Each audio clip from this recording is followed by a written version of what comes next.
तो हम लोगों ने अब जो है 22 दिसंबर 2018 प्रथम पाली के 50 क्वेश्चन रीजनिंग के कर लिए हैं। अब इसके बाद हम लोग 22 दिसंबर 2018 के द्वितीय पाली के जो है रीजनिंग के 50 क्वेश्चन देखेंगे। ठीक है, क्वेश्चन नंबर 1 पर आते हैं। इसमें लिखा है कि किस वर्ष में एलसीडी की अधिकतम संख्या बेची गई, और ये सन दिए हैं 2013, 14, 16, 17। तो एक तरीका है, इनको हम सबको जोड़ सकते हैं। सबको जोड़ेंगे, उससे स्पष्ट पता चल जाएगा कि सबसे ज्यादा किस वर्ष में एलसीडी बिकी है। लेकिन एक काम और कर सकते हैं, इन चारों में कंपेयर कर सकते हैं। जैसे देखिए 40 इंच में सबसे ज्यादा किसकी बिक्री हुई है, ये आपका है 56। इनमें और इनमें, इनमें और इनमें, चारों में सबसे ज्यादा 56 है, तो यहां पर कर लेंगे गोला। फिर 50 इंची देखेंगे सबसे ज्यादा किस में बिकी है बोलो, तो 2014 में सबसे ज्यादा बिकी है 46,000। फिर 55 इंच में देखेंगे तो आपका इनमें इनमें सबसे बड़ी संख्या कौन सी आई है, तो ये है 54। फिर चौथे साल जो है 60 इंची में देखेंगे सबसे बड़ी संख्या कौन सी है, इनमें 55 है। फिर 65 इंच में देखेंगे सबसे ज्यादा कौन बिकी है, तो आपका है 31। फिर 70 इंच में देखेंगे सबसे ज्यादा कौन बिकी है, तो 21। फिर 75 इंच में देखेंगे तो सबसे ज्यादा कौन बिकी है, 16। तो आप देखेंगे जिसमें जिस वर्ष सर्कल सबसे ज्यादा है वही आपका आंसर होगा। तो इस प्रकार 2017 जो है आपका बिल्कुल सही आंसर है। तो आपको जोड़ना नहीं पड़ेगा, इससे बहुत आसानी से आप लोग कर ले जाएंगे। ठीक है, क्वेश्चन नंबर 2 में लिखा है कि सभी 6 वर्षों की कुल बिक्री में किस आकार के एलसीडी की संख्या अधिकतम रही। यानी सबसे ज्यादा कितने इंच की एलसीडी बेची गई सभी वर्षों को मिलाकर, सभी 6 वर्षों को मिलाकर। ऑप्शन दिए हैं 60 इंच, 50 इंच, 40 इंच, 55 इंच। 2012 में जो है 40 इंच में किस सबसे ज्यादा 2012 में कौन सी टीवी कितने इंच की बिकी है बोलो, 40 इंच की 32,000 बिकी है सबसे ज्यादा 2012 में। 13 में देखें सबसे ज्यादा बिक्री 40 इंच की ही हुई है। 14 में देखते हैं सबसे ज्यादा कितने इंच की बिकी है, तो 54,000 सबसे बड़ी संख्या 54 है। 15 में देखते हैं सबसे ज्यादा किस इंच की कितने इंच की बिक्री हुई है, तो 2015 में सबसे बड़ी संख्या 53 है। 50 इंच की सबसे ज्यादा बिकी है 2015 में। 16 में देखते हैं सबसे बड़ी संख्या कौन सी है, 56। और 17 में देखते हैं सबसे बड़ी संख्या कौन सी है बोलो, 55। तो इस प्रकार देखेंगे सबसे ज्यादा गोले जो हैं वो किस में है, 40 इंच वाले में है। तो इस प्रकार आपका आंसर हो जाएगा 40 इंच। यानी ये तीसरा विकल्प बिल्कुल सही है, सबसे ज्यादा जो है वो 40 इंच के टीवी बिके हैं, एलसीडी बिके हैं। क्वेश्चन नंबर 3 को देखते हैं। इसमें लिखा है किस वर्ष में बेचे गए एलसीडी की कुल संख्या में बेचे गए 55 इंच के एलसीडी का प्रतिशत अधिकतम था। और सन दिए हैं 2016, 15, 2017, 2014। तो हम इनको क्या करेंगे, इनका टोटल कर लेंगे।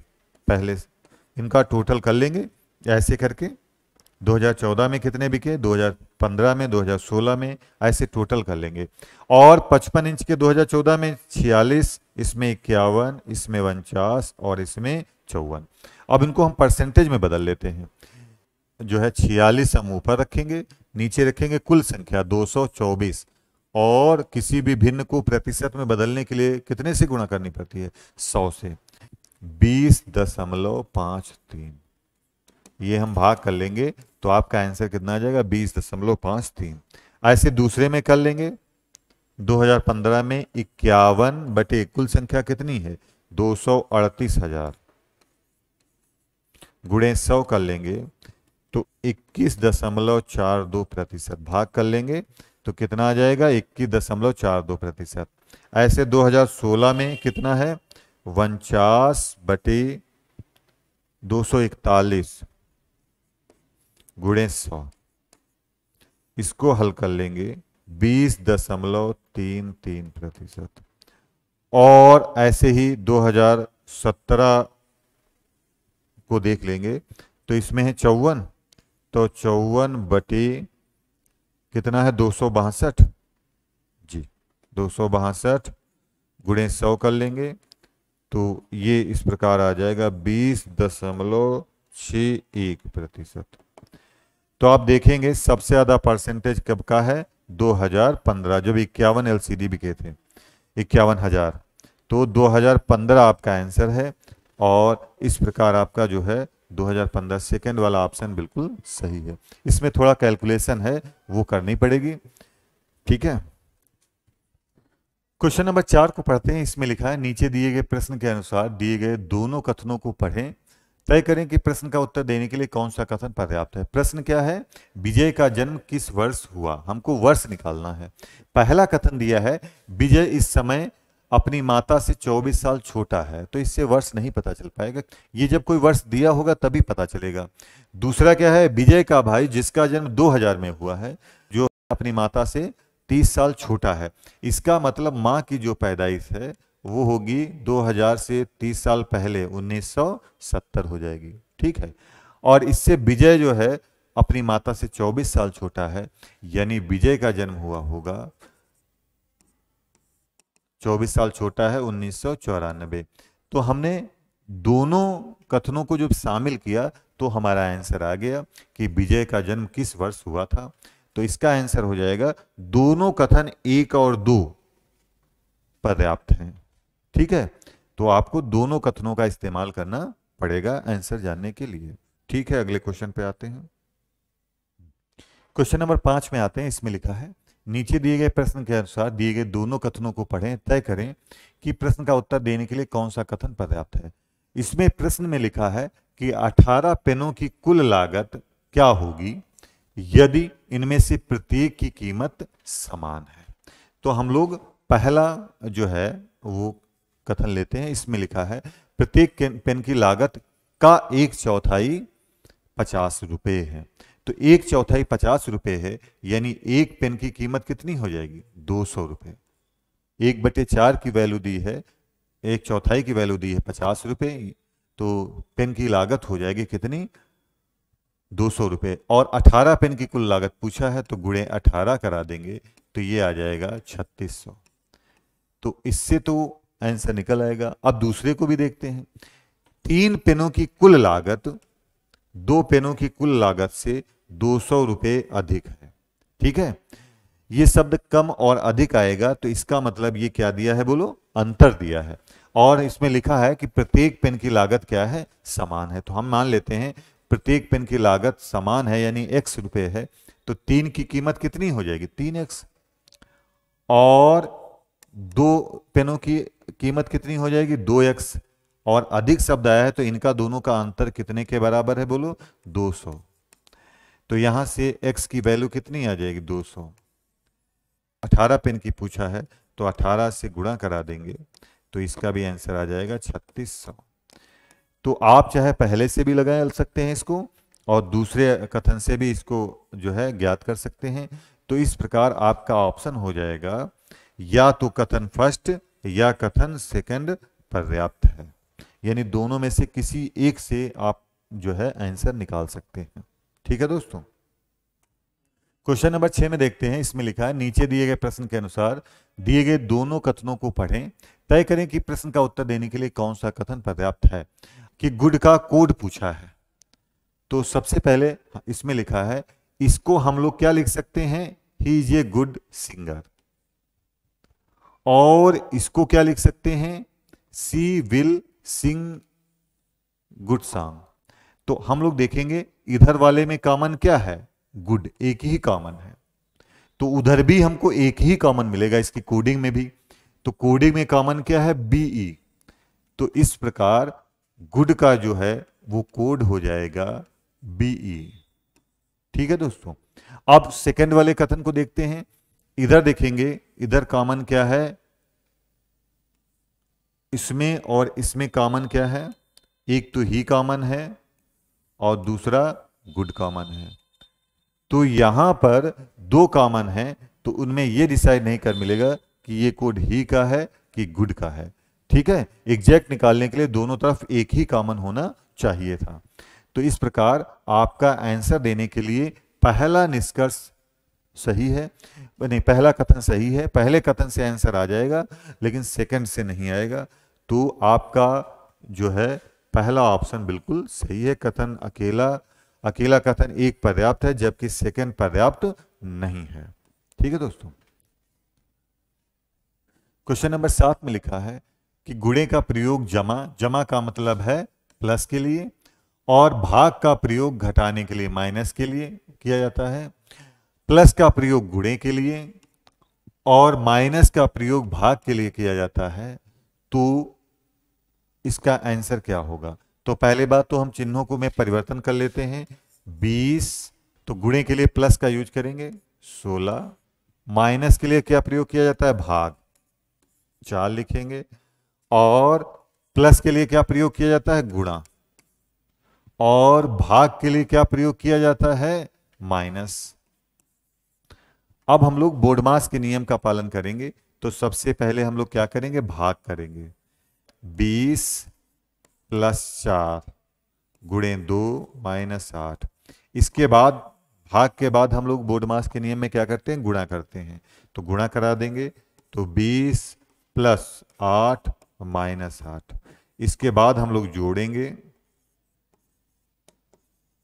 और फिर घटा लेंगे। तो इस प्रकार आपका आंसर हो जाएगा 20, यानी सेकंड ऑप्शन आपका बिल्कुल सही है। क्वेश्चन नंबर 8 को देखते हैं। इसमें लिखा है एक समूह में उतनी ही मुर्गियां हैं जितनी भेड़ हैं। ठीक है, और पुरुष बकरियों से 2 गुना है और बकरियां भेड़ों से 2 गुना है।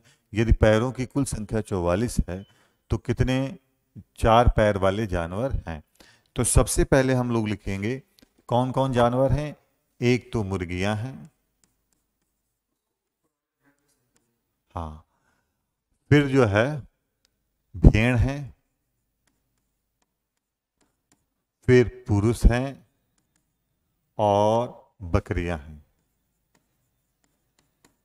और इनके पैरों की संख्या कितनी दी है? 44। तो मुर्गी हम मान लेते हैं कितनी है? x है।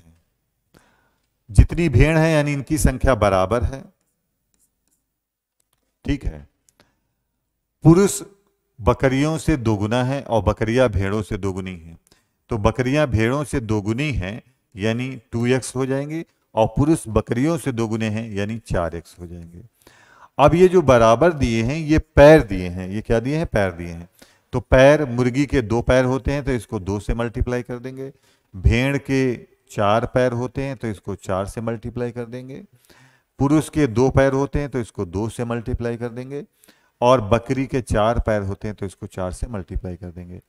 तो इस प्रकार सबके पैरों की संख्या हो जाएगी कितनी? बोलो 44। अब ये हल कर लेते हैं।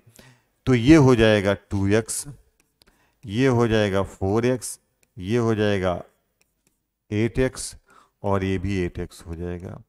तो ये हो जाएगा 44। टोटल हो जाएगा 2 4 6 और 16, 22 x बराबर 44। तो x की वैल्यू आ गई 2। अब 4 पैर वाले जानवर पूछा है, तो 4 पैर वाले जानवर बकरी हैं और कौन है? भेड़ हैं। तो इनको मल्टीप्लाई कर देंगे। तो ये तो पैर निकलेंगे, हम लोग इसको मल्टीप्लाई कर देंगे कि भेड़ कितनी हमने मानी है? बोलो x। भेड़ कितनी मानी है? x। तो 2 भेड़ हो जाएंगी, और बकरी कितनी मानी है? 2x। तो यानी ये हो जाएंगी 4। तो टोटल आपका आंसर हो जाएगा 2 + 4 यानी 6। तो आपका तीसरा ऑप्शन जो है वो दोस्तों बिल्कुल सही। 4 पैर वाले जानवर हो जाएंगे टोटल 6। क्वेश्चन नंबर 9 में लिखा है नीचे दिए गए कथन के अनुसार दोनों निष्कर्षों को पढ़ें और निर्णय लें कि कथन से कौन सी धारणाएं कथन से अंतर्निहित हैं। ठीक है, और कथन दिया है केवल मरी हुई मछलियां प्रवाह के साथ जाती हैं। ठीक, अब इसमें धारणाएं जो हैं उसमें पहली धारणा है मछलियां प्रवाह के साथ तैर नहीं सकती। तो इससे कथन से कोई स्पष्ट उल्लेख नहीं है। इससे कथन जो है ये चीजें कथन से क्लियर नहीं हो रही। दूसरा है सोचने और निर्णय लेने की प्रत्येक व्यक्ति में योग्यता होनी चाहिए। तो ये वाला जो है सेकंड ऑप्शन जो है, सेकंड जो है कथन है, धारणाएं, ये इसमें अंतर्निहित है। इस प्रकार आपका बी वाला बिल्कुल सही है। पहली धारणा इसमें अंतर्निहित नहीं है, दूसरी धारणा जो है धारणा वो इसमें अंतर्निहित है। ठीक है, इसमें कथन दिया है कि क्या होगा से बेहतर है ओह। तो धारणाएं हैं, इसमें धारणाएं दो दी हैं। इसमें समस्याओं को देखकर छोड़ने से पहले आपको प्रयास करना चाहिए। दूसरा, यदि आप सफल असफल होते हैं तो भी आप सीखेंगे समस्या से कैसे निपटा नहीं जा सकता है।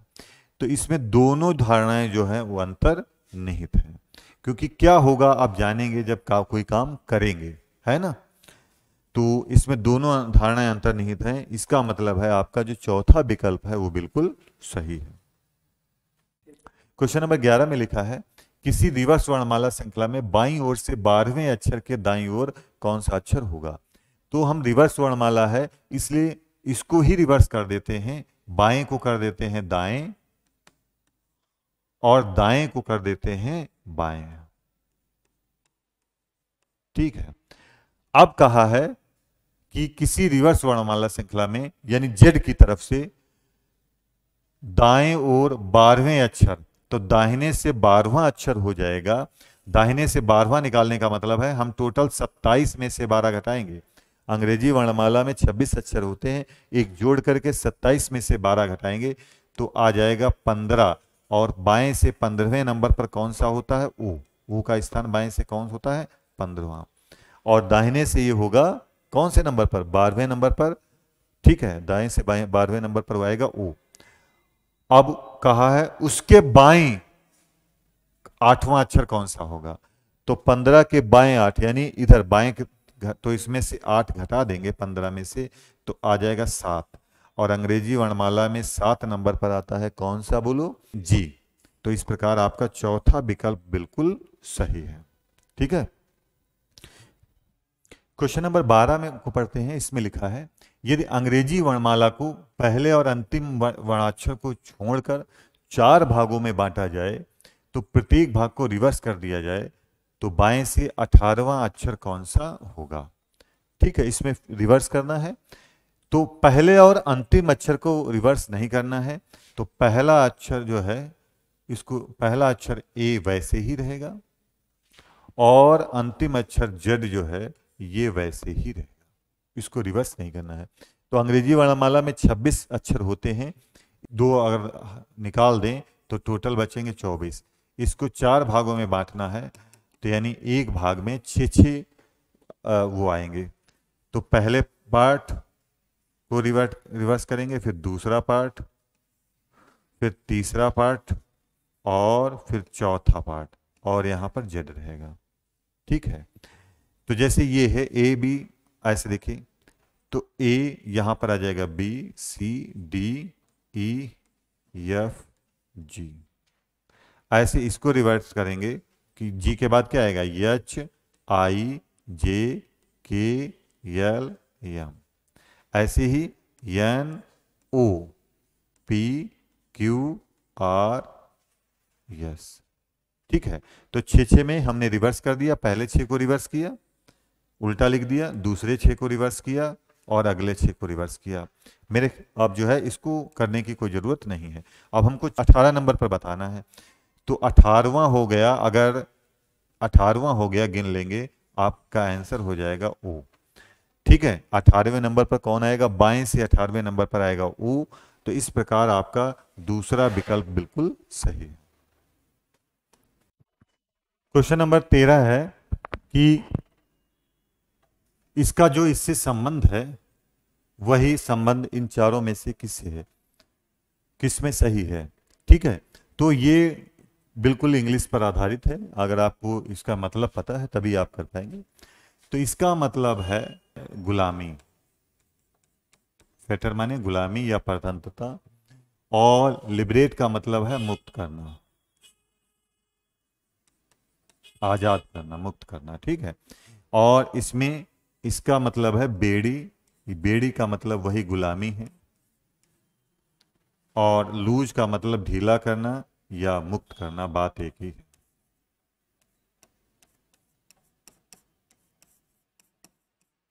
तो इसमें ही इसका मीनिंग निकल पा रहा है। जो संबंध गुलामी का मुक्त करना से है वही संबंध बिल्कुल सेम बेड़ी का ढीला करना या मुक्त करने से है। तो पहला ऑप्शन बिल्कुल सही है। क्वेश्चन नंबर 14 में आते हैं। इसमें लिखा है यदि किसी कोड भाषा में कॉइन का मतलब ये है और अंटिल का मतलब ये है तो कोकोनट को कैसे कोडित करेंगे। तो इसमें देखेंगे सी का कोड हो जाएगा हमारा कितना 8, ओ का 5 है, आई का 7 है और एन का 4 है।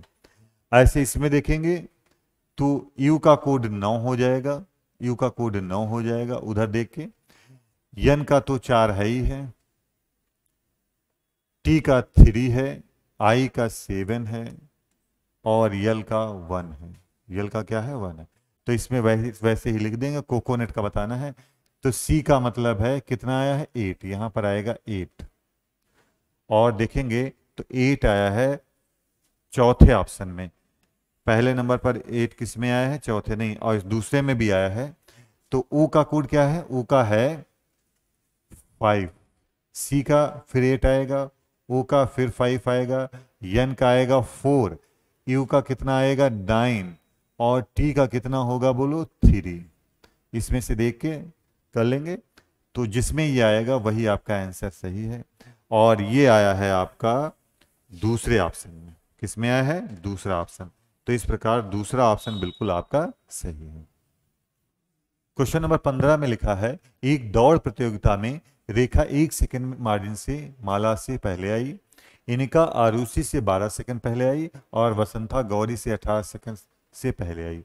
माला वसंता की 1 सेकंड बाद आई और इनका गौरी के 2 सेकंड बाद आई। तो दिए गए दोस्तों में से प्रतियोगिता में तीसरा स्थान कौन पाया।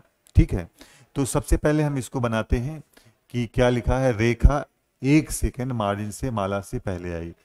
तो रेखा पहले आई है तो आर को पहले लिख देंगे, आर मतलब रेखा, और किससे, माला से, तो माला को यहां पर लिख देंगे थोड़ा गैप में।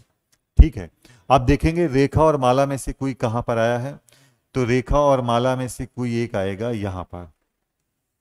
माला वसंता के 1 सेकंड बाद आई है तो वसंता से 1 सेकंड पीछे है, तो हम माला, तो इसको यहां पर बना देंगे वी, माला से ऊपर बना देंगे। ठीक है, अब आगे इन तीनों में से देखते हैं कोई आया है, कहां पर आया है, आगे देखते हैं। लिखा है वसंता गौरी से 18 सेकंड से पहले आई, तो इसमें समय ज्यादा दिया 18 सेकंड, तो गौरी को हम लिखेंगे चौथे नंबर पर यहां पर। आगे लिखा है इनका गौरी के 2 सेकंड बाद आई, तो इनका आ जाएगी यहां पर। और लिखा है आरुषि से 12 सेकंड पहले कौन आई है बोलो, इनका, तो इनका जो है आरुषि के ऊपर बन जाएगी। पूछा है तीसरा स्थान किसने पाया, तो तीसरा स्थान पाया है यम का मतलब माला ने, तो आपका ऑप्शन हो जाएगा सी, यानी माला बिल्कुल सही है। दौड़ में माला तीसरे स्थान पर रही। ठीक है, क्वेश्चन नंबर 16 पर आते हैं। इसमें लिखा है ये 3 कथन दिए गए हैं, इसके आधार पर कौन सा निष्कर्ष सही निकलेगा ये पूछा है। तो इनका हम वेन आरेख से करते हैं। तो वेन आरेख बनाएंगे तो पहले कुछ वाला वेन आरेख ऐसे बनता है, ये बनेगा, पत्थर यहां पर लिखेंगे और यहां पर लिखेंगे रत्न। ठीक, दूसरा है कुछ रत्न मोती हैं, तो कुछ रत्न मोती हैं, तो ये बनेगा कुछ रत्न मोती हैं, ऐसे बन सकता है। ठीक है, और रत्न अब यहां पर भी हैं, तो ये बन ऐसे भी सकता है कि जो है कुछ रत्न मोती हैं, ऐसे भी बन सकता है कि जिसमें ये भी आ जाए। ठीक है, तो ये कंडीशन पर डिपेंड करेगा। और तीसरा क्या है बोलो, तीसरा है कुछ रत्न मालस्क हैं, तो कुछ रत्न मालस्क हैं, ये बनेगा ऐसे।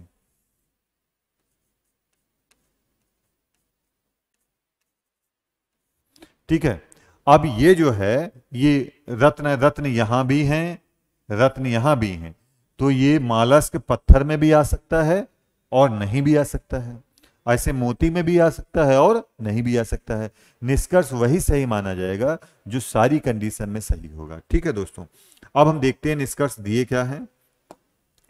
तो पहला दिया है कुछ पत्थर मोती हैं, तो कुछ पत्थर मोती हैं, ये सारी स्थितियों में सही नहीं है, इस कंडीशन में कहां है सही है। दूसरा कुछ रत्न मालस्क हैं, तो कुछ रत्न मालस्क हैं, ये बिल्कुल सही है। देखिए मालस्क का कुछ हिस्सा है कि नहीं है। कुछ मालस्क मोती हैं, ये सही नहीं है, क्योंकि मोती हो भी सकता है और नहीं भी हो सकता है ना। और कुछ मालस्क रत्न हैं, ये सही है। कुछ रत्न मालस्क हैं तो कुछ मालस्क रत्न हैं, ये भी सही है। तो इस प्रकार आपका दूसरा और चौथा ऑप्शन बिल्कुल सही है। यहाँ पर जो विकल्प दिए गए हैं उनमें एक सिंगल सिंगल करके दिया गया है जो गलत है। इसका जो सही उत्तर हो जाएगा वो दूसरा और चौथा विकल्प सही है। ठीक। क्वेश्चन नंबर 17 में आते हैं। इसमें लिखा है कि ए बी की बेटी है, तो इसका डायग्राम साथ ही साथ बनाते हैं। ए बी की बेटी है, तो ए बेटी है, जिसकी भी होगी उससे एक पीढ़ी नीचे है। किसकी है? बी की। आगे लिखा है बी सी की बेटी है, तो बी बेटी है, इसका जेंडर माइनस होगा, और जिसकी भी है उससे एक पीढ़ी नीचे। ठीक है। अब इसके आगे लिखा है सी डी का भाई है, तो सी भाई है, जिसका है उसी पीढ़ी का होगा डी, है ना। भाई में जनरेशन गैप 0 होती है, बताया होगा। और डी ई की माँ है, तो माँ है, जिसकी होगी उससे एक पीढ़ी ऊपर होगी। आगे लिखा है ई मादा है, यानी ई माइनस है। तो पूछा है ए ई से कैसे संबंधित है, यानी ए ई का कौन है। तो ए जो है वो ई से एक पीढ़ी नीचे है, और एक पीढ़ी नीचे जो है आपका जो आंसर आएगा, एक पीढ़ी नीचे वाला जो है वो कौन है बोलो। जेंडर महिला हो तो एक पीढ़ी नीचे वाला कौन सा है? भतीजी। तो यहाँ पर बहन की लड़की आएगी, और इसको इंग्लिश में नीस बोलते हैं, तो उसका मतलब भांजी और भतीजी दोनों होता है। तो हिंदी में तो भाई की लड़की भतीजी होती है, लेकिन उसमें नीस दोनों आते हैं, भाई की लड़की और बहन की लड़की। तो इंग्लिश के हिसाब से ये जो है सही है, इसका आंसर आ जाएगा यहाँ पर भतीजी। क्वेश्चन नंबर 18 है। इसमें लिखा है इस जानकारी को पढ़ें और फिर उत्तर दें। तो इसमें पहली जानकारी जो लिखी है, ए प्लस बी का अर्थ है ए बी की माँ है, ए माइनस बी का अर्थ है ए बी की बहन है, ए स्टार बी का मतलब है ए बी का पिता है, ए बीटा बी का मतलब है ए बी का भाई है। तो आपको डी ए के दादा हैं, ये किससे पता चलेगा? बड़े दादा हैं। ठीक है, तो बड़े दादा का मतलब दादा के पिताजी, परदादा। ठीक है, तो परदादा जो होंगे, दादा 2 पीढ़ी ऊपर होता है, परदादा उससे भी एक पीढ़ी ऊपर, यानी 3 पीढ़ी। जो 3 पीढ़ी वाला रिश्ता होगा वही हमारा आंसर होगा। तो इसमें जनरेशन गैप के हिसाब से कर लेते हैं। माँ हमेशा एक स्थान ऊपर होती है, जनरेशन गैप 1 होगा। बहन के लिए जनरेशन गैप 0, आप ही की पीढ़ी की मानी जाएगी। पिता भी जनरेशन एक जनरेशन ऊपर होता है, और भाई जनरेशन में 0 होता है, ये एक पीढ़ी के होते हैं। तो जिसमें देख लेते हैं 3 आएगा, वही आपका आंसर होगा। तो स्टार का मतलब है +1, प्लस का मतलब है +1, और +1 प्लस का मतलब है +1। तो जिसमें डी और ए में कितने का हो रहा है गैप बोलो? 3 का, 3 पीढ़ी का गैप है। तो इससे पता चल रहा है कि यही आपका आंसर होगा। बाकी और में भी चेक कर लेते हैं। स्टार का मतलब +1 है, बीटा का मतलब 0 है, और माइनस का मतलब है 0। तो इसमें तो होगा नहीं, इसमें तो +1 आएगा केवल। इसमें काउंट कर लेते हैं, जो है स्टार का मतलब +1, फिर इसका +1, इसका 0, तो इसमें भी +2 आएगा। स्टार का मतलब +1, बीटा का मतलब 0, और प्लस का मतलब +1, तो इसमें भी +2 आएगा। तो परदादा वाला आपका जो है, जिसमें 3 पीढ़ी का गैप होगा, वही आएगा। तो कौन सा है? पहला ऑप्शन आपका बिल्कुल सही है।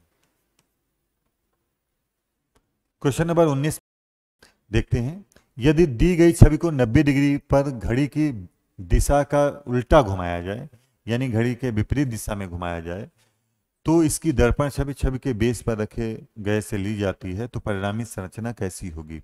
तो ये मूल संरचना को हम लोग देखते हैं। इसको एंटी क्लॉकवाइज घुमाया गया है, एंटी क्लॉकवाइज। ठीक है, यानी घड़ी के सुई के चलने की विपरीत दिशा में। ठीक, एंटी क्लॉकवाइज। और कितना घुमाया गया है? 90 डिग्री। कितना घुमाया गया है? 90 डिग्री।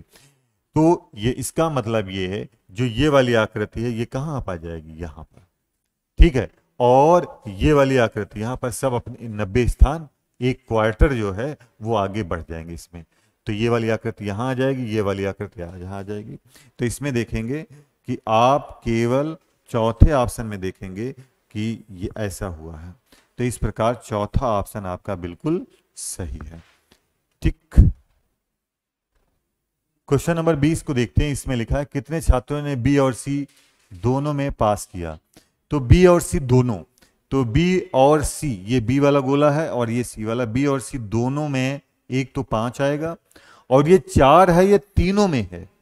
4 क्या है? तीनों में, लेकिन ये दोनों में कॉमन माना जाएगा, दोनों तो इसमें आ जाएंगे ना, तो इसलिए 4 को भी ऐड करेंगे, तो 5 4 9%।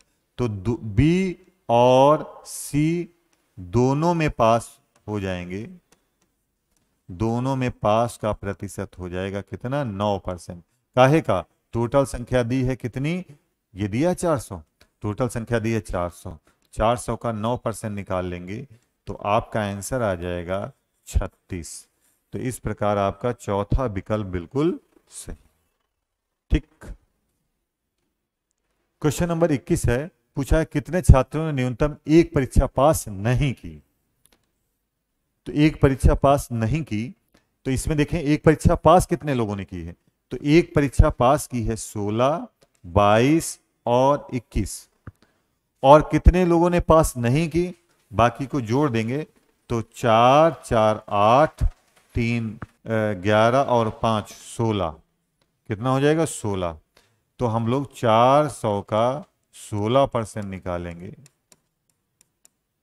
तो आपका आंसर हो जाएगा 64, जो विकल्प में नहीं सही है ना, विकल्प में दिया नहीं गया है। तो इसको आयोग ने जो है इसका आंसर 96 196 माना है, लेकिन इसका सही आंसर क्या आएगा बोलो? 64। ठीक है। क्वेश्चन नंबर 22 में दिया है कि कितने छात्रों ने ये या बी पास किया है परंतु सी पास नहीं किया है। तो ये हो जाएंगे ए या बी पास करने वाले हो जाएंगे, एक तो 16, 22 और 4, जो सी में ना आते हो, है ना, इसमें लिखा है सी ना, सी पास नहीं है ना, तो केवल ए या बी में आते हो। तो ए या बी में आने वालों का कितना परसेंटेज हो जाएगा? जोड़ देते हैं, 16 4 20 और 22 42%। काहे का? 400 का, बटे 100 कर देंगे, दोनों जीरो कट जाएंगे, परसेंटेज का मतलब होता है बटे 100। हल कर लेंगे, 4 दूनी 8, 4 चक्कू 16। तो इस प्रकार आपका आंसर हो जाएगा सी, यानी तीसरा ऑप्शन बिल्कुल सही। क्वेश्चन नंबर 23 में देखते हैं। इसमें लिखा है कि उस आकृति का चयन करें जो शेष से अलग है। तो देखिए ये 5 आकृतियां दी गई हैं और इसमें सबसे अलग पूछा है कौन है। तो अगर हम पहली वाली आकृति को सीधा करें, सीधा का मतलब है ऐसे करें, ठीक है, जैसे सी सीधी आकृति है ऐसे इसको सीधा करें, ठीक है, और सभी आकृतियों को हम ऐसे कर लें सीधे सी की तरह। तो इसमें जो है सीधा करेंगे तो ये और ये आकृति सेम हो जाएगी कि नहीं हो जाएगी। अगर हम इसको भी सीधा कर लें घुमा के तो ये सी की तरह हो जाएगी। अगर हम इसको भी घुमा के कर लें तो सी की तरह हो जाएगी, इसको भी घुमा के कर लें तो सी की तरफ होगी। यानी इसमें जो व्हाइट वाला हिस्सा है वो दाहिने रहेगा सभी में, केवल बी को सीधा करेंगे तो इसमें जो व्हाइट वाला ये वाला है ये बाएं रहेगा, बल्कि सब में क्या रहेगा? दाएं रहेगा। तो इस प्रकार आपका बी सबसे अलग है, सेकेंड वाला ऑप्शन बिल्कुल सही है। क्वेश्चन नंबर 24 में देखते हैं, उस आकृति का चयन करें जो शेष से अलग है। तो इसको भी पिछले सवाल की तरह हल करेंगे। अगर इन सभी आकृतियों को हम सीधा करें तो सभी में व्हाइट जो है वो बाईं तरफ रहेगा, दाएं तरफ ब्लैक वाला हिस्सा ज्यादा रहेगा, जबकि बी वाले ऑप्शन में जो है जो व्हाइट वाला हिस्सा है वो दाएं रहेगा। तो इस प्रकार आपका जो है वो सेकेंड वाला ऑप्शन बिल्कुल सही है। क्वेश्चन नंबर 25 को देखते हैं। इनमें लिखा है सबसे अलग कौन है। तो सबकी नंबरिंग कर लेते हैं अंग्रेजी वर्णमाला के अनुसार। तो यू का 21 होता है, ए का पहला स्थान होता है, आई का 9 होता है, ई का 5 होता है, ओ का 15 होता है, सी का 3, जी का 7, के का 11, ओ का 15, यस का 19, ई का 5, आई का 9, यम का 13, क्यू का 17, यू का 21। यहां पर ये यल है तो यच का 8, यल का 12, इसका 16, पी का, टी का 20 और एक्स का 24। तो आप देखेंगे कि इनको देखें, सब में 4-4 की वृद्धि हो रही है। सब में कितने की वृद्धि हो रही है? 4-4 की। लेकिन इसमें इस टाइप से 4 की वृद्धि नहीं हो रही है। तो इन पांचों चारों में सबसे अलग कौन सा है? पहला विकल्प सबसे अलग है। क्वेश्चन नंबर 26 देखते हैं। इसमें लिखा है सभी 6 वर्षों की कुल बिक्री न्यूनतम किस साइज की एलसीडी टीवी की है? एलसीडी टीवी कौन सी है जो सबसे कम बिकी? ठीक है, साइज पूछा है। तो हम देखते हैं 2012 में सबसे कम कौन सी साइज की टीवी बिकी है? तो 7 सबसे कम है। ऐसे 2012 में देखते हैं सबसे कम है 6। देखिए सबसे कम 2013 में कौन है? 6। ऐसे 2014 में देखिए सबसे कम कौन सा? 8। 2015 में सबसे कम कौन है? 11। 2016 में सबसे कम कौन है? ये और ये है। 2017 में सबसे कम कौन है? 16। तो देखेंगे सब किससे ज्यादा सर्किल किस साइज में बने हैं? सबसे कम वाले 75 इंच। तो आपका आंसर है 75 इंच की जो बिक्री है वो न्यूनतम रही है सभी वर्षों को मिला के। ठीक है। क्वेश्चन नंबर 27 को देखते हैं। इसमें लिखा है किस वर्ष बेचे गए कुल एलसीडी टीवी की संख्या में से बेचे गए 60 इंच के एलसीडी टीवी का प्रतिशत सबसे ज्यादा है? तो इसमें परसेंटेज हमको निकालना पड़ेगा। ठीक है। तो ये जो सन दिए हैं केवल उसी सन को हम लोगों ने जोड़ लेना है। जैसे हमने 2012 का जोड़ा है तो 119,000, 2014 का जोड़ा है तो 224,000 टीवी बेचे हैं। ये हजारों में संख्या दी है। ऐसे ही 2015 में 238 और 16 में 241 जोड़ लेंगे ऐसे करके। अब 60 में देखिए 2012 में 60 इंच के कितने बेचे हैं? 26। तो परसेंटेज निकाल लेंगे 2012 में, तो ऊपर रखेंगे 26 और नीचे रखेंगे 119, गुणे 100 कर लेंगे।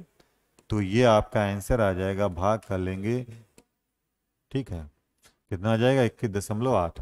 ऐसे 2014 में निकालेंगे परसेंटेज तो 47 को ऊपर रखेंगे, बटे कुल संख्या कितनी हो जाएगी? 224, गुणे 100 करेंगे तो ये आ जाएगा आपका 20.98%। ऐसे ही अगला करेंगे हम तो कितना है अगला? 39 ऊपर रखेंगे तो 39 बटे 238 गुणे 100 कर देंगे 16.38%। ऐसे ही 2016 में करेंगे तो 42 है, तो 42 बटे नीचे कितना रखेंगे बोलो? 241 और गुणे 100 कर लेंगे तो ये आपका आ जाएगा 17.42%। तो देखेंगे किस वर्ष सबसे ज्यादा बिक्री हुई है? पहले 2012 से। तो 2012 आपका आंसर है, यानी सी ऑप्शन आपका बिल्कुल सही है। सी में जो है सबसे ज्यादा प्रतिशत रहा 60 इंच एलईडी का एलसीडी का बेचने का। ठीक है। क्वेश्चन नंबर 28 को पढ़ते हैं। रंजीत किस वर्ष पैदा हुआ? हमको ये निकालना है और 2 कथन दिए हैं। ठीक है। इसमें लिखा है वर्तमान में रंजीत अपनी मां से 24 साल छोटा है, तो इससे उसकी पैदाइश का वर्ष नहीं पता चलेगा, केवल एक से। और दूसरे में कहा है रंजीत का भाई जो 2001 में पैदा हुआ था उनकी मां से 31 साल छोटा है। तो यानी 2001 में उसका भाई पैदा हुआ है, इसका मतलब उसकी मां पैदा होगी 31 साल पहले, यानी 1970 में। और मां से 24 साल छोटा है तो इसका मतलब रंजीत की उम्र होगी, रंजीत की पैदाइश होगी 1994। तो इस प्रकार रंजीत की जो है किस वर्ष पैदा हुआ ये निकालने के लिए हमको दोनों कथनों की आवश्यकता पड़ेगी। इस प्रकार आपका चौथा विकल्प जो है वो बिल्कुल सही है। ठीक है दोस्तों। क्वेश्चन नंबर 29 को देखते हैं। इसमें लिखा है कि 28 बैग की कुल लागत क्या होगी यदि उनमें से प्रत्येक की लागत जो है वो समान है। ठीक है। इसमें पहला कथन दिया है प्रत्येक लागत की का 5वां हिस्सा जो है वो 50 रुपए है, यानी एक बैग की लागत हो जाएगी 250 रुपए। और बैग कितने हैं? 28। इनको 28 से मल्टीप्लाई कर देंगे तो आपका आंसर आ जाएगा 7,000। कितना आ जाएगा बोलो? 7,000 रुपए। ठीक। ऐसे ही इसमें कहा है 3 बैग की कुल लागत दूसरे से करते हैं, तो 3 बैग की, मान लिया एक बैग की लागत x है, तो 3 की कितनी हो जाएगी, 3x हो जाएगी। 2 बैग की लागत से घटाया जाए तो कितना आएगा बोलो, 250।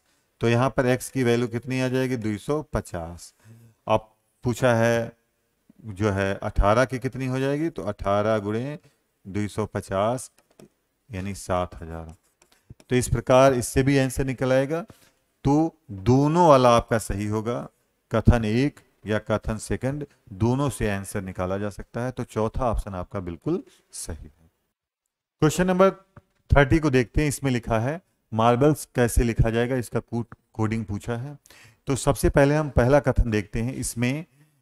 इसमें देखिए इधर और इधर वाले में, इन दोनों में कौन सा कॉमन है बोलो, मार्बल्स। क्या कॉमन है बोलो, मार्बल्स कॉमन है। तो इसमें मार्बल्स कॉमन है इन दोनों में, तो मार्बल इधर भी एक कॉमन होगा, इधर एक कॉमन क्या है, यसाई। तो मार्बल का कोड हो जाएगा कितना बोलो, यसाई हो जाएगा। इसमें क्या हो जाएगा, यसाई। पहले से तो निकल रहा है। अब दूसरे वाले में देखिएगा, इन दोनों में क्या कॉमन है,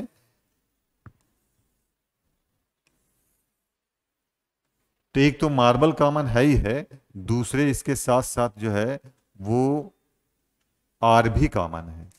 तो यहां पर 2 कॉमन निकल रहे हैं। इससे है कि सेकंड वाले से आपका एग्जैक्ट आंसर नहीं आएगा। ठीक है, तो केवल पहले से आपका आंसर निकल रहा है, मार्बल्स का कोड निकल रहा है।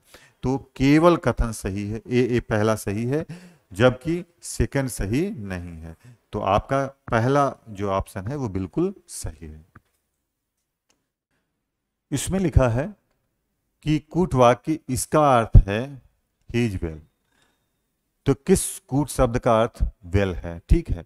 तो हम लोग पहले क्या करेंगे, इसको इससे लिंक कराएंगे, इससे। ठीक है, तो ये बताइए इन दोनों में कॉमन क्या है, इन दोनों में कॉमन क्या है, यल ओ, और इसमें भी क्या है, यल ओ है। ठीक है, तो इधर भी एक कॉमन होगा, क्या कॉमन है, वेल, और इसमें भी वेल आया है। तो इस प्रकार वेल का कोड क्या हो जाएगा, यल ओ। वेल का कोड हो जाएगा यल ओ। ऐसे ही हम इसके साथ इसको लिंक कराते हैं दूसरे वाले को। ठीक है, तो इन दोनों में क्या कॉमन है, S I N, S I N इसमें भी कॉमन है, B I B Y by इसमें भी कॉमन है। ठीक है, अब देखेंगे दोनों कॉमन हैं, तो इधर भी दोनों कॉमन, हीज इसमें भी आया है, हीज इसमें आया है।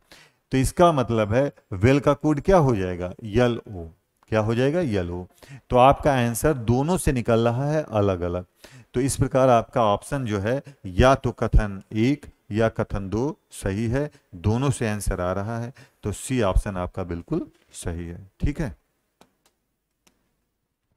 क्वेश्चन नंबर 32 को देखते हैं। इसमें लिखा है गुणे का अर्थ है योग, भाग का अर्थ है घटाव, प्लस का अर्थ है गुणा, और माइनस का अर्थ है विभाजन। तो इसको हल करना है।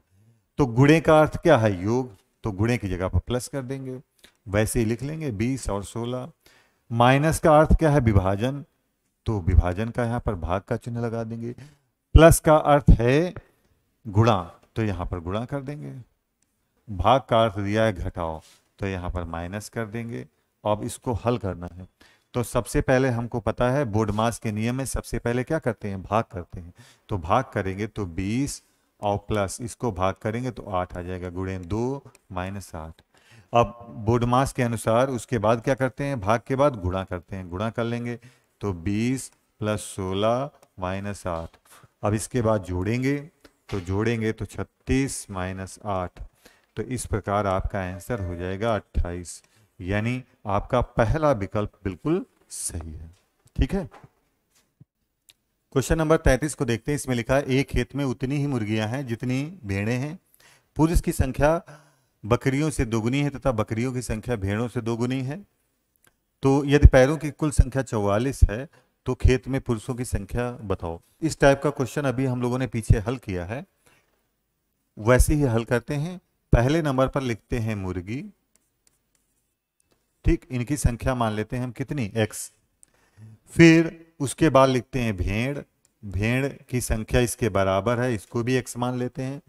उसके बाद हम लोग लिखते हैं बकरी, बकरी ये जो है बकरियों की संख्या भेड़ों से दोगुनी है तो यानी 2x मान लेंगे। और इसके बाद हम लोग पुरुष लिखते हैं, और पुरुष की संख्या जो है वो बकरियों की संख्या से कै गुनी है? पुरुष की संख्या बकरियों से दोगुनी है, यानी बकरी से, यानी इसके हो जाएगा 2x, अगर बकरी है तो 4x ये हो जाएगा। इनके पैरों की संख्या 44 दी है, इनके पैरों की संख्या 44 दी है, तो मुर्गी के 2 पैर होते हैं, 2 से मल्टीप्लाई कर देंगे। भेड़ के 4 पैर होते हैं तो 4 से मल्टीप्लाई कर देंगे। बकरी के भी 4 पैर होते हैं तो 4 से मल्टीप्लाई कर देंगे। और पुरुष के 2 पैर होते हैं तो 2 पैर से मल्टीप्लाई कर देंगे। इस प्रकार आप देखेंगे कि पेड़ जो है पैरों की संख्या 44 दी है। इनको हल कर लेंगे, 2x, 4x, 8x और 8x, तो ये हो जाएगा 2, 4, 6 और 8, 14 और 8, 22, x बराबर 44। तो x की वैल्यू आ जाएगी 2। पूछा क्या है? तो पुरुषों की संख्या बताओ। तो पुरुष हमने कितने माने हैं? 4x, ये तो पैर हो गए, तो 4x पुरुष होंगे, तो पुरुषों की संख्या हो जाएगी 8। इस प्रकार आपका जो चौथा विकल्प है वो बिल्कुल सही है। ठीक है, क्वेश्चन नंबर 34 को देखते हैं। इसमें लिखा है, कथन दिया है, राम और श्याम को हमेशा वर्ग में पहला और दूसरा रैंक मिलता है। निष्कर्ष 2 दिए हैं, राम को हमेशा पहली रैंक और श्याम को हमेशा दूसरी रैंक मिलती है। दूसरा कथन निष्कर्ष है, राम और श्याम के बीच कड़ी स्पर्धा है। ठीक है, तो इसमें इन दोनों को पहला और दूसरा स्थान मिलता है। इसमें यह कंफर्म नहीं है कि राम को पहला ही मिलता है और श्याम को दूसरा ही मिलता है, इस बात को एक स्पष्ट नहीं कहा जा सकता। लेकिन दोनों में कड़ी स्पर्धा है ये पता चल जाता है, क्योंकि एक को पहला तो दूसरे को दूसरा स्थान मिलता है, यानी दोनों में काफी कंपटीशन है। इसलिए आपका निष्कर्ष जो है सेकंड सत्य है। तो केवल निष्कर्ष सेकंड का पालन होता है। दूसरा वाला ऑप्शन आपका बिल्कुल सही है। ठीक है दोस्तों, क्वेश्चन नंबर 35 में जो कथन दिया है उसमें लिखा है, सिर्फ मरी हुई मछलियां बहाव के साथ जाती हैं। इसके आधार पर जो मान्यता है वो दी हैं 2। जीवित मछली कभी प्रवाह के साथ नहीं जाती है। दूसरा है तो कभी नहीं, तो ये तो गलत हो जाएगा, है ना, ये गलत है, ऐसा नहीं है। दूसरा है किसी भी व्यक्ति को खुद सोचकर निर्णय लेना चाहिए, ये बिल्कुल सही है। तो इस प्रकार आपका सेकंड वाला जो ऑप्शन है ये बिल्कुल सही है। ठीक है, क्वेश्चन नंबर 36 को पढ़ते हैं। इसमें लिखा है, सितारों के लिए लक्ष्य, आप कम से कम चंद्रमा पर उतरेंगे। यानी आप जो लक्ष्य बनाएंगे उससे कम पर ही रहेंगे, इस टाइप का लिखा है। तो धारणा क्या है? लोग सितारों के लिए लक्ष्य रखते हैं क्योंकि वे चंद्रमा से बड़े होते हैं। दूसरा, खगोलविद तारों पर जाने का लक्ष्य रखते हैं और चंद्रमा पर उतरते हैं। तो ये दोनों धारणाएं हैं, ये असत्य हैं। तो इस प्रकार चौथा ऑप्शन आपका जो है सही है। ना तो धारणा फर्स्ट और ना ही धारणा सेकंड अंतर्निहित है। तो इस प्रकार चौथा आपका ऑप्शन बिल्कुल सही है। क्वेश्चन नंबर 37 को देखते हैं। इसमें लिखा है, आगे वर्णमाला अक्षर श्रृंखला में बाईं ओर से 18वें अक्षर के बाईं ओर कौन सा वर्णमाला 7वां अक्षर होगा। ठीक है, तो अब दोनों जगह बाएं बाएं आता है, तो बाएं बाएं में जो है हमेशा हम लोग क्या करेंगे? माइनस करेंगे। यानी इसका मतलब हो जाएगा बाएं से 18 माइनस 7 या वां अक्षर, तो यानी बाएं से 11वां अक्षर। बाएं से कौन सा अक्षर बोलो? 11वां अक्षर। और बाएं से 11वें नंबर पर आ जाता है के। के का स्थान अंग्रेजी वर्णमाला में बाएं से 11 होता है। इस प्रकार चौथा विकल्प आपका बिल्कुल सही है। क्वेश्चन नंबर 38 में देखते हैं। इसमें लिखा, किसी भाषा के कोड विशेष रूप में यदि मानसून को ये लिखा जाता है, उसी भाषा में विंटर्स को ये लिखा जाता है, तो समर्स को क्या लिखेंगे? तो सबसे पहला काम हम लोग ये करेंगे कि इसको ऐसे लिख लेंगे, यम वो यन यस डबल ओ यन। इसको क्या लिखा जाता है? P M Q Q P M O. ठीक है, तो इसकी नंबरिंग करेंगे। नंबरिंग करेंगे तो इसका 13 होता है अंग्रेजी वर्णमाला में स्थान, इसका 15 होता है, इसका 14 होता है, इसका 19 होता है, ओ का 15 होता है और यन का 14 होता है। ऐसे इसको भी लिख देंगे, 16 होता है, यम का 13, क्यू का 17, 17, पी का 16, यम का 13, ओ का 15, ओ का 15। ठीक है, अब हम लोग देखेंगे, देखिए इसमें क्या हो रहा है, +2 देखिए सब में हो रहा है, +2, इसमें -2, फिर +2 -2, फिर +2 -2 +2। तो एक बार +2 हो रहा है और एक बार -2 हो रहा है। तो यही काम हम इसमें भी कर देंगे। एक बार +2 करेंगे तो +2 हो जाएगा, ये इसका अंग्रेजी वर्णमाला में 19वां स्थान होता है, तो यू, यू का मतलब 21 हो जाएगा। तो स्टार्टिंग किससे होगी, यू से, और यू आया है आपके चौथे विकल्प में। तो इस प्रकार यहीं से क्लियर हो जाएगा, आगे कुछ करने की जरूरत नहीं है कि चौथा विकल्प आपका बिल्कुल सही है। इसमें लिखा है कि ये 4 आकृतियां हैं, चारों जो है वो सबसे अलग कौन है चारों में। तो इसमें देखेंगे, इसमें 4 लाइनें दी हैं, 1 2 3 4, इसमें भी 4 लाइनें दी हैं, इसमें 4 लाइनें दी हैं, लेकिन इसमें एक ही लाइन दी है, ये जो है ये कर्व फॉर्म में है। तो इस प्रकार सबसे अलग आपका सी है, बाकी सब समान है। तो इस प्रकार आपसे आंसर हो जाएगा सी। क्वेश्चन नंबर 40 को देखते हैं। इसमें लिखा है, यदि कूट भाषा में ज्वाइन को ये लिखा जाता है, पोकर को ये लिखा जाता है, तो जोकर को क्या लिखेंगे।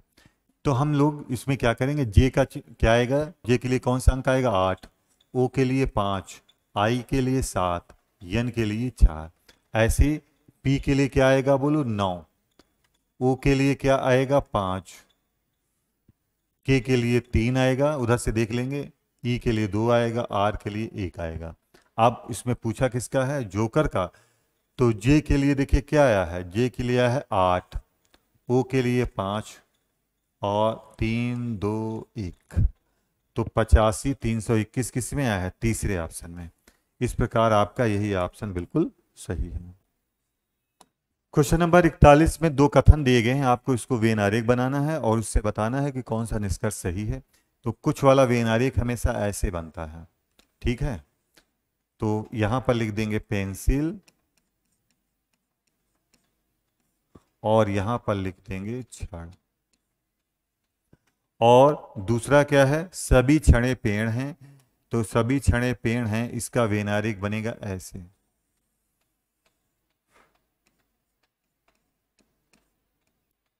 सभी छड़े पेन हैं। अब इससे निष्कर्ष क्या निकलेगा, पहला सभी छड़े पेंसिलें हैं, तो सभी छड़े पेंसिलें हैं, ये गलत है। और दूसरा क्या है, सभी पेंसिलें पेड़ हैं, तो सभी पेंसिलें पेड़ हैं, ये भी गलत है। तो आपका जो आंसर है वो ऑप्शन 4 है कि ना तो निष्कर्ष फर्स्ट और ना ही सेकंड सही है, ठीक है। 42 में देखते हैं, लिखा है, थॉमस अपने भाई को घर छोड़ने के बाद चर्च से पुस्तकालय में जाता है, वह पश्चिम की ओर 4 किलोमीटर जाता है। आपको पता होगा पश्चिम इधर होता है, इधर वो 4 किलोमीटर गया, फिर बाएं मुड़ा, इसका बाएं नीचे होगा और 3 किलोमीटर गया, ठीक है। 3 किलोमीटर गया, वहां से वह दाहिने मुड़ता है, वहां से या वह दाहिने मुड़ता है और 1 किलोमीटर चलता है। तो इसका दाहिना इधर होगा, 1 किलोमीटर यहां गया, ठीक है। तो घर और चर्च के बीच की दूरी सबसे कम बताइए।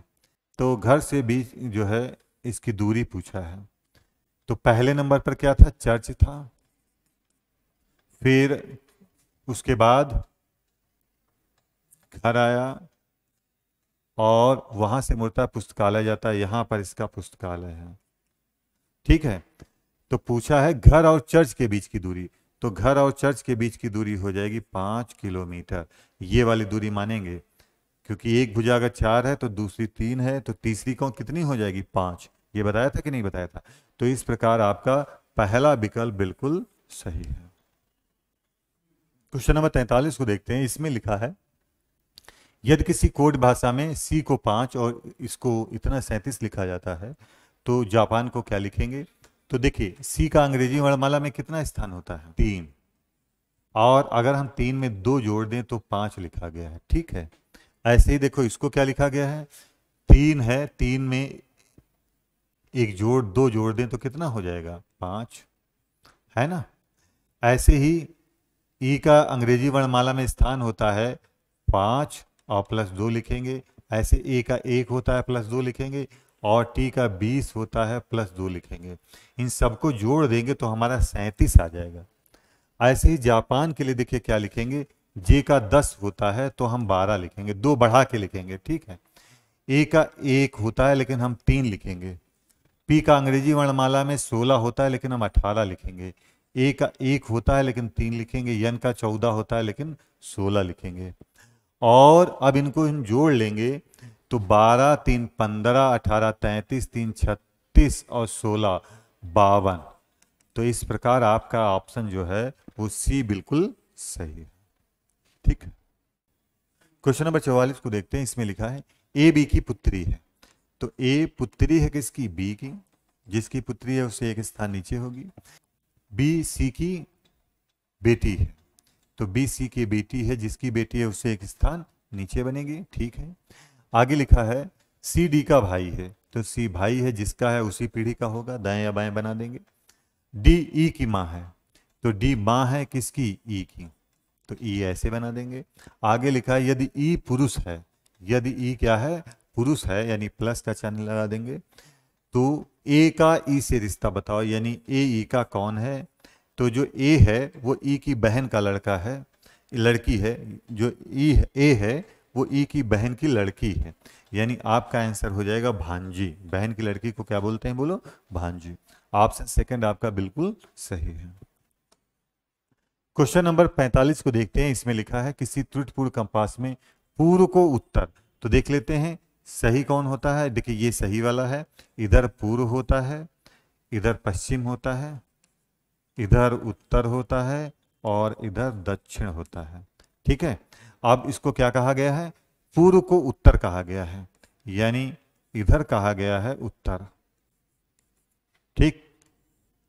और पश्चिम को पूर्व, इधर को पूर्व कहा गया है। फिर आगे उत्तर को दक्षिण कहा गया है, इधर दक्षिण कहा गया है। और दक्षिण को पश्चिम, इधर पश्चिम कहा गया है।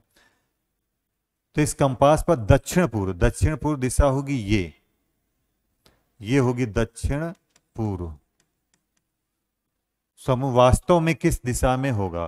तो ये वाली डायरेक्शन इसमें किधर होगी? उत्तर पश्चिम। तो यानी आपका उत्तर पश्चिम सेकंड वाला ऑप्शन जो है वो बिल्कुल सही है, ठीक है दोस्तों। ये क्वेश्चन जो है इसके साथ 4 आए हैं, 3 इसमें है, 1 अगले पन्ने पर है। तो इसमें क्या दिया गया है कि 3 समाचार पत्र हैं ABC, और ये 300 परिवारों द्वारा खरीदे जाने वाले प्रतिशतता को है व्यक्त करता है, ठीक है।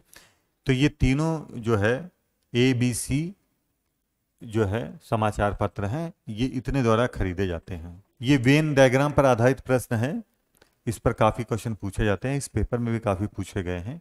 तो 300 परिवार टोटल हैं, उसका परसेंटेज दिया गया है इसमें, ठीक है। तो अब इसमें पूछा है बी और सी दोनों खरीदते हैं, यानी कितने लोग ऐसे हैं जो बी और सी दोनों समाचार पत्र खरीदते हैं।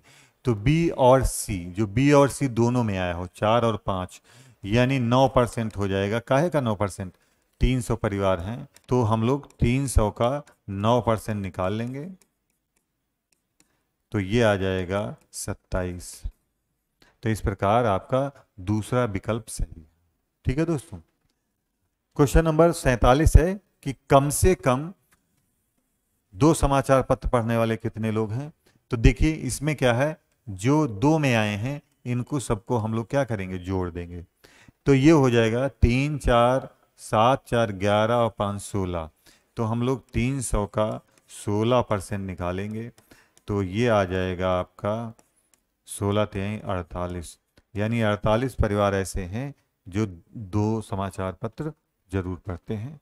ये आपका आंसर है, ठीक है। कितने परिवार ऐसे हैं जो कोई समाचार पत्र नहीं खरीदते हैं? तो देखिए ये जो विवरण दिया है इनको सबको अगर हम जोड़ लें तो हमारा आ जाएगा 75%, यानी 75% है जो समाचार पत्र पढ़ते हैं, और कितने लोग नहीं पढ़ते हैं, तो हो जाएगा 25%। तो हम लोग 300 का 25% निकालते हैं तो ये आ जाएगा 75। इसमें जो है कोई ऑप्शन दिया नहीं गया है, बोर्ड ने जो है आयोग ने इस सवाल को रिजेक्ट कर दिया था, तो इसका सही आंसर तो 75 है, लेकिन ऑप्शन में नहीं है, इसलिए ये जो है आपका क्वेश्चन गलत है। ठीक है, क्वेश्चन नंबर 49 को पढ़ते हैं। इसमें लिखा है कि कितने परिवार ए या बी पसंद करते हैं लेकिन सी नहीं, तो इनको जोड़ लेते हैं। 16, 4, 20 और 2, 22, 42%। तो 42% निकाल लेंगे हम लोग, काहे का, 300 का, गुणा करा देंगे, दोनों जीरो कट गए, 42 तिहाई हो जाएगा, 3 दूनी 6, 3 छक्कू 12, 126, यानी आपका पहला विकल्प बिल्कुल सही है। ठीक है, क्वेश्चन नंबर 50 को देखते हैं। इसमें लिखा है सबसे अलग कौन है, विषम को चुनना है। तो आपको पता है बसंत, पतझड़, गर्मी, ये सब क्या है, ऋतुएं हैं, और हवादार, ये सब जो है ये सबसे अलग है।